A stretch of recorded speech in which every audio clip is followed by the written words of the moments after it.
Welcome back to my channel. My name is Shilpa. My channel name is Shilpa hadole English spoken classes. Today we are going to learn how to build sentence with the help of structure. आता मग तुम्हाला English बोलायचं असलं तर इंग्लिशमध्ये आपल्याला असे काही सेंटेन्स असतात की आपल्याला ते इंग्लिशमधून करता येत नाही. त्याला फक्त स्ट्रक्चरवरून आपण हजार वाक्य करू शकतो. जसं की तुम्ही बघू शकता. आता बघा या प्रकारचे वाक्य आहेत की जर तुला वाचायचं असेल तर वाच. म्हणजे आपण दैनंदिन जीवनात कितीदा बोलत असतो. तुला जरा वाचायचं असलं तर वाच. तुला जायचं असलं तर जा. तुला खायचं असलं तर खा. तुला पियायचं असलं तर पी. तुला अभ्यास करायचा असलं तर अभ्यास कर. तुला बोलायचं असलं तर बोल. म्हणजे की आता बघा किती वाक्य आपण बोलू शकतो. लक्षात आलं ना. आपण दैनंदिन जीवनात हे अशा प्रकारचे वाक्य बोलत असतो. पण इथं आपण रट्टे मारून नाही. आपल्याला जर ह्याच्यावर स्ट्रक्चर जर माहीत असलं तर तुम्ही आरामरीतीने काहीही कितीही बोलू शकता. लक्षात आलं ना. आता बघा मी इथं 4 सेंटेन्स केलं तर तुम्ही तिथं काय म्हणू शकता. भरपूर वाक्य करू शकता. तुला गावाला जायचं असलं तर जा. तुला शेताकडे जायचं असलं तर जा. तुला रोट्या करायचं असलं तर कर. तुला चहा करायचं असलं तर कर. बघा किती आपण वाक्य बोलू शकतो. तुमच्या लक्षात येत आहे ना. म्हणजे आपण एवढं वाक्य सेंटेन्स बिल्ड करू शकतो की फक्त आपल्याला स्ट्रक्चर माहीत असायला पाहिजे. आणि ते स्ट्रक्चर कोणत्या सिच्युएशनमध्ये वापरायला पाहिजे हे तुम्हाला सुद्धा माहीत असायला पाहिजे. हे एक महत्त्वाची गोष्ट आहे. ओके लक्षात आलं ना. आता बघा ह्या प्रकारचे वाक्य असलं की आपल्याला काय करायचं आहे तुमच्या लक्षात येतं ना. आता बघा हे प्रकारचे वाक्य आहेत. जर तुम्हाला वाचायचं असलं तर वाचा. जर तुम्हाला खेळायचं असेल तर खेळा.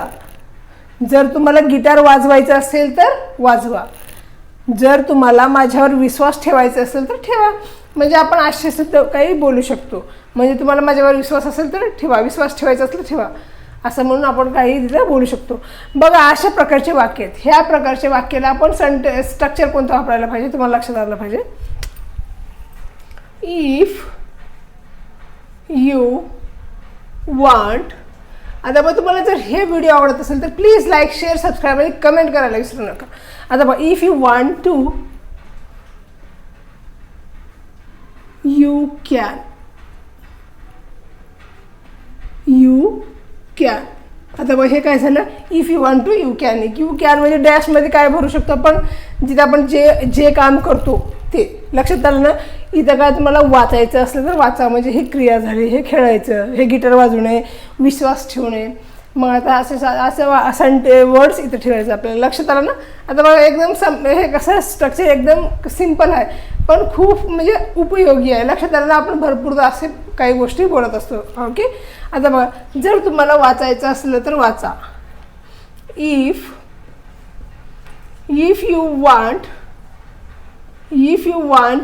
टू. आता बघा इफ यू वांट टू वाचणे म्हणजे read. If you want to read you can. आता बघा जर तुम्हाला वाचायचं असलं तर वाचा. If you want to read you can. If you want to read you can. लक्षात आलं ना. जर तुम्हाला खेळायचं असेल तर खेळा. तुम्ही सुद्धा करू शकता. If you want to play. खेळणे म्हणजे प्ले. You can. बघा किती सोपं आहे सेंटेन्स बिल्ड करणं. लक्षात आलं ना. आता मग नेक्स्ट काय. जर तुम्हाला गिटार वाजवायचा असेल तर वाजवा. If you want to guitar वाजवण्याला play guitar. If you want to play guitar. If you want to play guitar you can. लक्षात आलं ना. म्हणजे प्ले म्हणजे खेळणे. आपण असं नाही आहे. इथं प्ले गिटार म्हणजे गिटार वाजवणे. म्हणजे तबला वाजवण्याला प्ले. म्हणजे आपण इथं आपण काय संगीत वाद्य वगैरे वाजवत असलं की तिथं आपण प्लेचा वापर करत असतो. लक्षात आलं ना. आता बघा जर तुम्हाला माझ्यावर विश्वास ठेवायचा असला तर ठेवा. जर माझ्यावर तुम्हाला विश्वास ठेवायचा असला ठेवा. इथं काय झालं क्रिया झाली. विश्वास ठेवणं असं आपण तिथं क्रिया सोडून दुसरं काही सुद्धा म्हणू शकतो. लक्षात आलं ना. आता बघा जर इफ यू वांट टू विश्वास ठेवायचा असलं तर ठेवा. If you want to. आता माझ्यावर विश्वास ठेवायचं असं हे काय झालं. वर्ड्स काय झाले. हे 3 वर्ड्स आहेत माझ्यावर. If you want to believe me. आता बघा if you want to believe me you can. आता बघा if you want to believe me म्हणजे माझ्यावर, म्हणजे मला, मी. If you want to believe, आता जर तुम्हाला विश्वास ठेवायचा असेल तर ठेवा असं म्हणलं असतं. आपण म्हणलं असतो if you want to believe you can. आता माझ्यावर म्हणल्यामुळे if you want to believe me you can म्हणजे माझ्यावर विश्वास ठेवायचा असेल तर ठेवा. लक्षात आलं ना.